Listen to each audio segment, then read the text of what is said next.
Assalamualaikum warahmatullahi wabarakatuh. Apa kabar anak-anakku semuanya? Semoga kita semua selalu dalam lindungan Allah Subhanahu wa taala.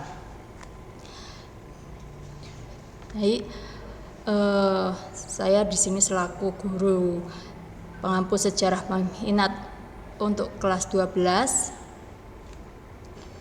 Sebelum kita mulai pembelajaran, alangkah baiknya kita mengucap basmalah dulu. Bismillahirrahmanirrahim. Semoga apa yang kita dapatkan nanti bermanfaat. Baik, langsung saja kita mulai untuk materi bab tentang respon internasional terhadap proklamasi kemerdekaan Republik Indonesia. Respon internasional terhadap proklamasi kemerdekaan Indonesia terdiri dari dua pembahasan. Yang pertama tentang proklamasi kemerdekaan dan pengakuan kemerdekaan Indonesia. Dalam hal ini kemarin sudah saya share materi PDF untuk pertemuan minggu kemarin, proklamasi kemerdekaan dan juga pengakuan kemerdekaan Indonesia. Proklamasi kemerdekaan yang dimiliki oleh bangsa Indonesia tidak terlahir begitu saja, melainkan untuk mencapai kemerdekaan tersebut dibutuhkan perjuangan yang panjang. Kemudian bangsa Indonesia memproklamasikan diri sebagai bangsa Indonesia atau sebagai bangsa yang merdeka dan berdaulat pada tanggal 17 Agustus 1945. Di mana dalam pelaksanaannya pada hari Jumat tanggal 17 Agustus 1945 tepat pukul 10 WIB di Pegangsaan Timur nomor 56 Jakarta dibacakan teks proklamasi kemerdekaan Indonesia oleh Insinyur Soekarno dan juga didampingi oleh Muhammad Hatta. Kemudian dilanjutkan dengan pengibaran bendera merah putih oleh Suhud dan juga Sultan Solatif Hendradingrat. Nah, selanjutnya dalam proklamasi kemerdekaan ini dan juga pengakuan terbagi menjadi dua. Yang pertama, arti penting proklamasi bagi Indonesia.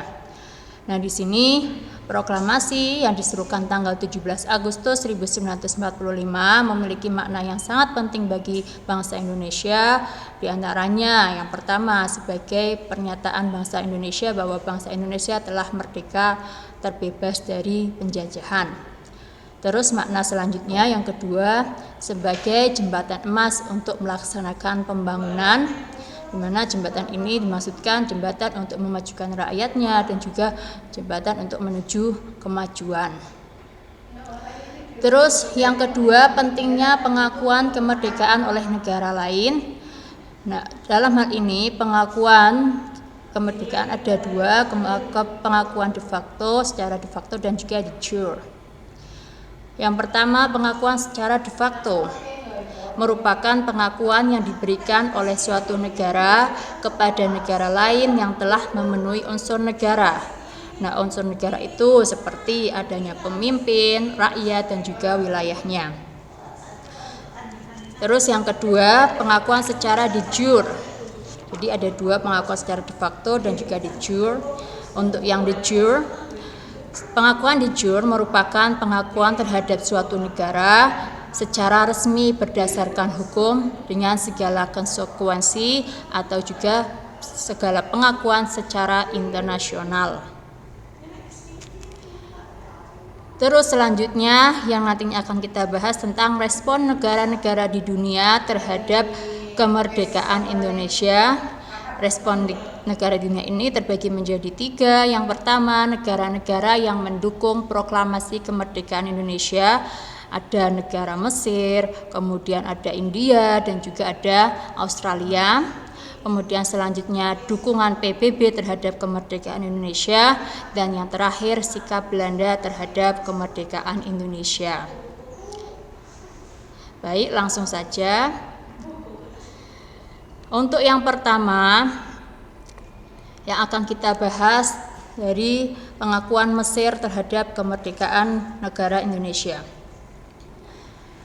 Dalam perjalanan sejarah Indonesia, hubungan antara Indonesia dan Mesir, tentu keberadaan mahasiswa Indonesia memainkan peranan penting dalam mempercepat proses pengakuan negara-negara Arab terhadap kemerdekaan RI. Kemudian dari mahasiswa itu mereka melakukan pendekatan terhadap pejabat Mesir dan juga wakil negara-negara Arab lainnya, terutama dalam rangka membentuk Liga Arab. Terus selanjutnya, sebab-sebab Mesir memberi pengakuan kemerdekaan Indonesia. Yang pertama yaitu persamaan agama. Adanya persamaan agama, sama-sama masyarakatnya atau mayoritas beragama Islam. Hal ini pihak Mesir tidak mungkin kalau tidak mendukung atau memberi pengakuan terhadap kemerdekaan Indonesia. Yang kedua, banyaknya masyarakat Indonesia yang menuntut ilmu di Mesir. Banyak para mahasiswa Indonesia yang mencari ilmu di Mesir. Hal ini juga sangat memberikan dukungan terhadap kemerdekaan Indonesia. Kemudian banyaknya masyarakat Indonesia yang bekerja di Mesir. Yang terakhir, banyaknya masyarakat Indonesia yang melakukan haji di Arab. Selanjutnya, proses Indonesia mendapatkan kedaulatan dari Mesir. Yang pertama yaitu peranan mahasiswa-mahasiswa Indonesia yang belajar di Mesir, di Universitas Al-Azhar Kairo dan juga Zain Hasan. Dan ada juga mahasiswa Indonesia yang belajar di Irak, yaitu di Universitas Imran Rashidi dan juga di negara Arab lainnya. Proses yang kedua, adanya peranan mahasiswa yang ditunjukkan dengan menanamkan bibit kemerdekaan melalui media massa yang ada di Arab. Terus yang ketiga, delegasi Indonesia pertama Indonesia di Mesir yaitu tanggal 7 April 1946. Kemudian proses Indonesia mendapatkan kedaulatan dari Mesir. Yang keempat adalah utusan pertama Indonesia yang mengunjungi Mesir adalah Suwandi, di mana Suwandi ini datang ke Mesir untuk menyampaikan rasa terima kasih Indonesia karena Liga Arab memberikan dukungan sampai Indonesia benar-benar diakui kemerdekaannya.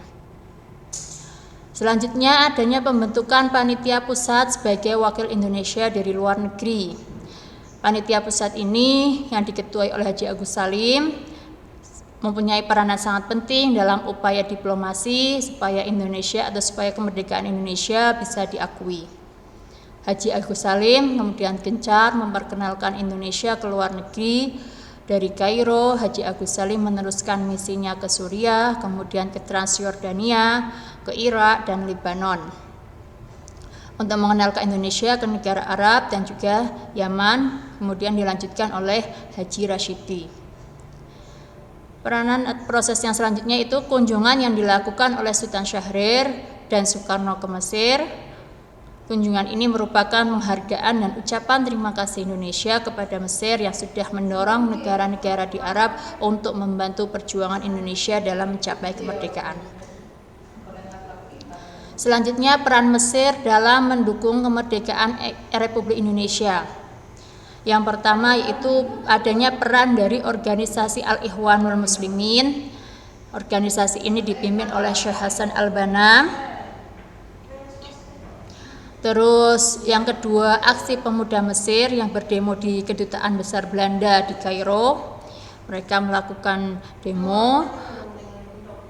Terus selanjutnya mengirim delegasi Mesir yaitu Abdul Mun'im ke Yogyakarta. Kemudian Mesir juga mendorong supaya Liga Arab mengakui kemerdekaan RI pada tanggal 18 November 1946. Terus peran selanjutnya yaitu ditandatanganinya perjanjian persahabatan antara Indonesia, dalam hal ini diwakili Haji Agus Salim, dan juga Mesir yaitu Fahmi Nokrashi Pasha.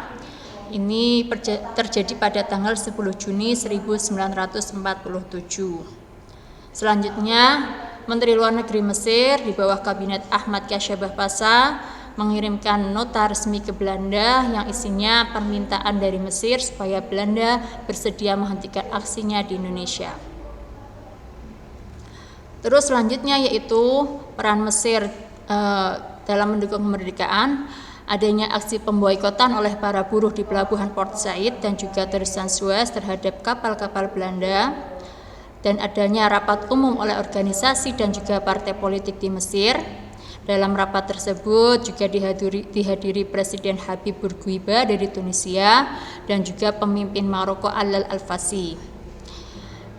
Dalam hal itu, resolusi yang dihasilkan dalam rapat tersebut diantaranya pemboikotan barang-barang buatan Belanda. Barang-barang Belanda diboikot di seluruh negara-negara Arab. Adanya pemutusan hubungan diplomatik, hubungan kerjasama antara negara-negara Arab dan juga Belanda. Terus yang ketiga, penutupan pelabuhan dan lapangan terbang di wilayah Arab terhadap kapal dan juga pesawat Belanda.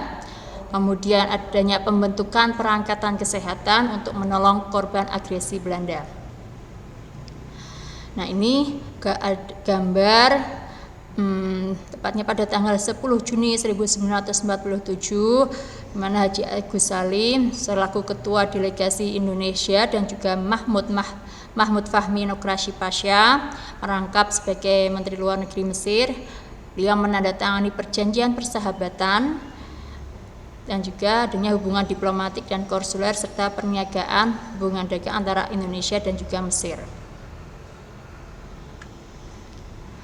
Untuk berikutnya yaitu pengakuan dari negara India terhadap kemerdekaan Republik Indonesia. India merupakan salah satu negara yang juga mengakui kemerdekaan Indonesia.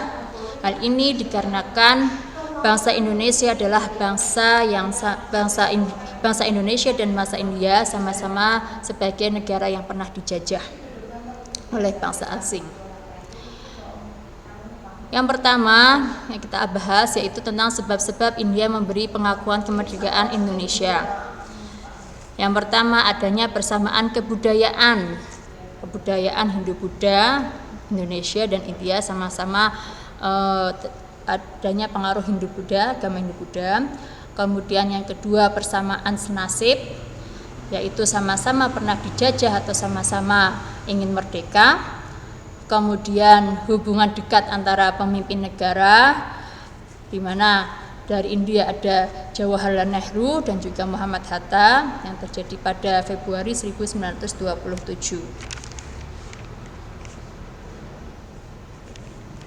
Selanjutnya proses Indonesia mendapatkan kedaulatan dari Mesir, proses Indonesia mendapatkan kedaulatan dari India. Semangat dari para pelajar Indonesia yang ada di India, dalam semangat tersebut diwujudkan dengan dibentuknya PPPI, Persatuan Putra Indonesia di India. Tujuan dibentuknya PPPI adalah membela proklamasi negara dengan mendesak para pemimpin India untuk mengakui Indonesia sebagai negara yang berdiri dan juga berdaulat. Kemudian tugas dari PPI sendiri adalah yang pertama meyakinkan pemimpin India, kemudian tugasnya membentuk Balai Penerangan atau Indonesia Information Service pada tanggal 9 Juni 1946. Dalam Balai Penerangan itu tugasnya yaitu menyiarkan, kemudian membuat buletin serta brosur-brosur dalam bahasa Inggris, bahasa Urdu dan Indonesia tentang segala sesuatu yang terjadi di Indonesia yang kemudian dilanjutkan ke media massa dan juga pers yang ada di India dan nantinya dapat diteruskan ke perwakilan India yang ada di London. Terus tugas PPKI yang ketiga bekerja sama dengan Persatuan Pemuda Indonesia atau PPI yang anggotanya ada 700 pelaut Indonesia yang bekerja di kapal-kapal Belanda untuk melakukan aksi mogok.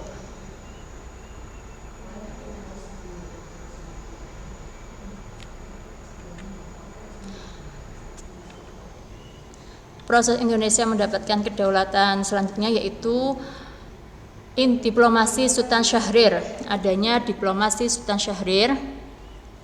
Upaya untuk mendapatkan pengakuan kedaulatan dari India juga tidak hanya dilakukan oleh para mahasiswa saja, melainkan juga dilakukan dengan upaya diplomasi atau kerjasama. Sultan Syahrir mengadakan perjanjian bantuan Indonesia kepada India pada tanggal 18 Mei 1946. Indonesia dalam hal ini diwakili oleh Sultan Syahrir dan India oleh KL Punjabi. Pengiriman padi ini terjadi pada 20 Agustus 1946 di pelabuhan Cirebon, pelabuhan Probolinggo, dan juga Banyuwangi. Kemudian dari tindakan ini, Perdana Menteri Nehru mengundang Syahrir dan juga Muhammad Hatta ke New Delhi untuk menghadiri konferensi Inter-ASEAN. Nah, dalam konferensi tersebut, dalam konferensi Inter-ASEAN Relation yang diadakan tanggal 23 Maret sampai 2 April tahun 1947, Sultan Syahrir berpidato yang berisi pertama, menjalin persahabatan dengan bangsa lain. Kemudian yang kedua, bangsa-bangsa Asia harus bersatu demi kepentingan bersama. Kemudian yang ketiga, adanya politik luar negeri Indonesia yang bebas aktif.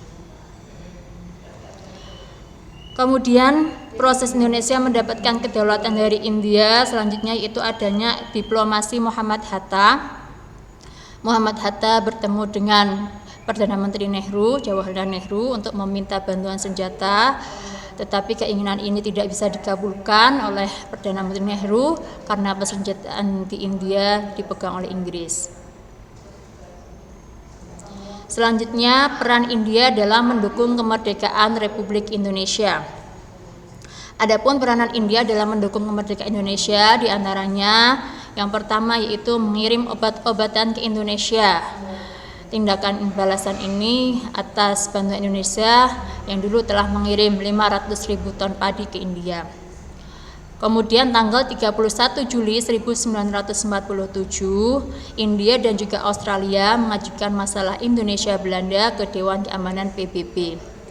Nah, akibat dari tindakan India dan Australia tersebut, selanjutnya PBB mengeluarkan resolusi yang pada tanggal 1 Agustus 1947 untuk menghentikan pertikaian antara Indonesia dan Belanda melalui arbitrase atau pengadilan.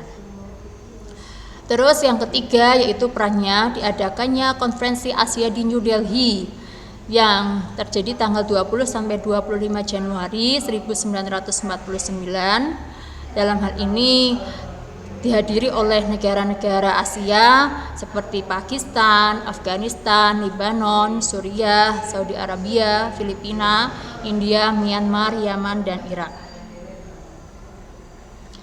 Selanjutnya, delegasi Afrika berasal dari Mesir dan juga Ethiopia. Dalam delegasi ini dihadiri utusan dari Australia, sedangkan Indonesia diwakili oleh Dr. Sudarsono. Sebagai negara peninjau ada dari Cina, Nepal, Selandia Baru, dan juga Thailand. Kemudian resolusi yang dihasilkan mengenai masalah Indonesia diantaranya yang pertama pengembalian pemerintah Republik Indonesia ke Yogyakarta. Selanjutnya pembentukan pemerintah ad interim yang mempunyai kemerdekaan dalam politik luar negeri sebelum tanggal 15 Maret 1949. Selanjutnya penarikan tentara Belanda dari seluruh Indonesia dan juga penyerahan kedaulatan kepada pemerintah Indonesia Serikat paling lambat tanggal 1 Januari 1950. Untuk yang ketiga yaitu yang negara yang mengakui terhadap kemerdekaan Indonesia yaitu dari Australia, pengakuan dari negara Australia. Hubungan baik antara Australia dan Indonesia dimulai semenjak penjajahan Jepang di Indonesia, di mana hubungan ini dimulai ketika dulu banyak para buruh kapal dan juga perwira kapal dari Indonesia dibawa Belanda ke Australia. Dan dari para pekerja itu, dari para pekerja dari Indonesia kemudian berhubungan kontak dengan Seamen Union in Sydney atau asosiasi pekerja.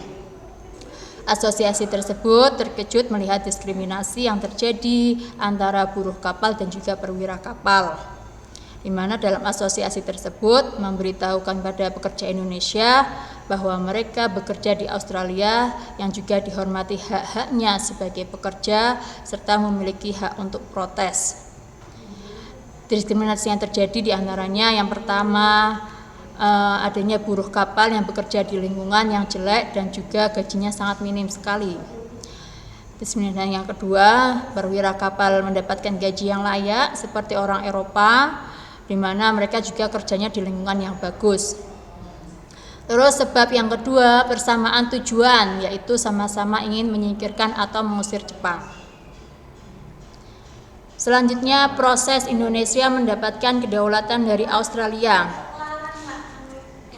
Yang pertama, perantauan Belanda Indonesia yang dibawa ke Australia, di mana tawanan itu memberitahu maksud dan tujuan Belanda datang ke Australia, atau kapal Belanda yang kemudian datang ke Australia disiapkan untuk membawa senjata dan juga membawa amunisi untuk menggempur Indonesia kepada salah satu buruh yang bekerja di pelabuhan.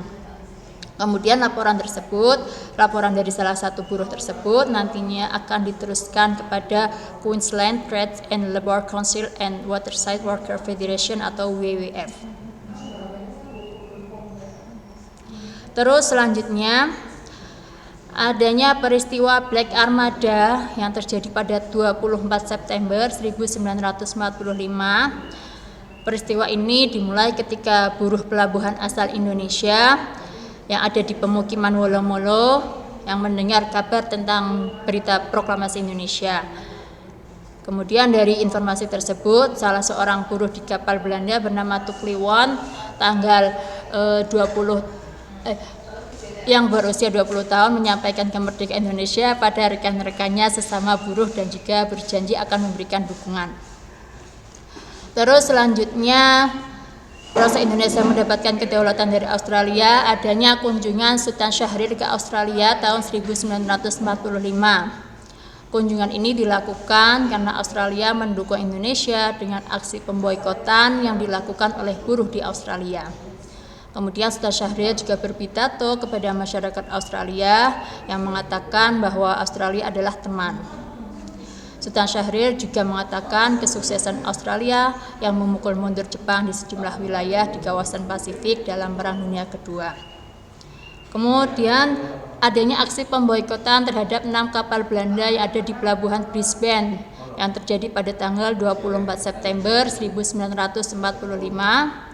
Kemudian proses selanjutnya yaitu peran organisasi Indonesia Political Exile Association yang menghimbau serikat buruh untuk melancarkan pemboikotan terhadap semua kapal Belanda.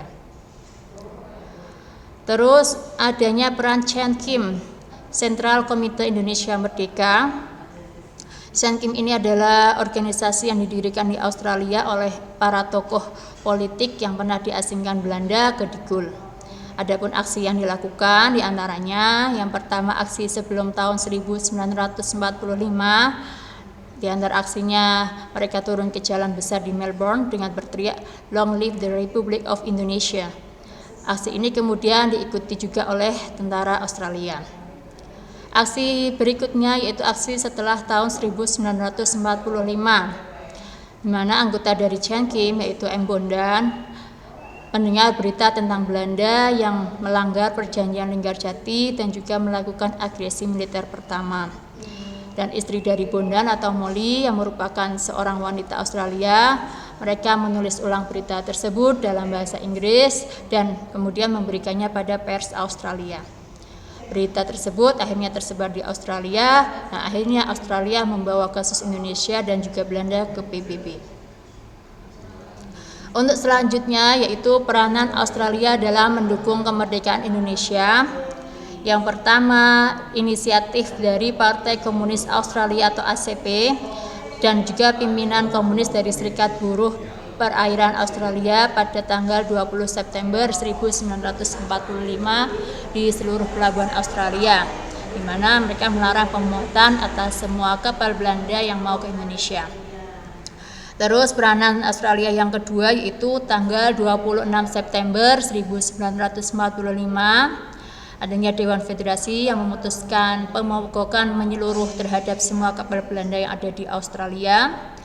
Terus peranan yang ketiga adalah tanggal 28 September 1945, adanya pekerja pelabuhan yang ada di Sydney yang menggelar unjuk rasa di depan kantor kapal Belanda dan juga kantor diplomatik Belanda, dan mereka memasang spanduk yang isinya desakan supaya Belanda meninggalkan Indonesia, Hand of Indonesia. Untuk yang keempat, peranannya adalah pada tanggal Oktober 1945 Australia memfasilitasi kembalinya lebih dari 1.400 para tawanan perang Belanda asal Indonesia yang ada di Australia ke tanah air dengan menggunakan kapal kargo dari Pelabuhan Sydney. Peranan selanjutnya yaitu tanggal 31 Juli 1997. India dan juga Australia mengajukan masalah Indonesia dan Belanda ke PBB. Kemudian tanggal 12 Agustus 1947, Australia juga berhasil meyakinkan PBB bahwa Indonesia mempunyai kedudukan sederajat dalam persengketaan Indonesia dan juga Belanda. Dan peranan yang terakhir, peranan Australia dalam mendukung kemerdekaan Indonesia yang terakhir itu pada tanggal 25 Agustus 1947, Australia menjadi wakil Indonesia dalam KTN, Komisi 3 Negara.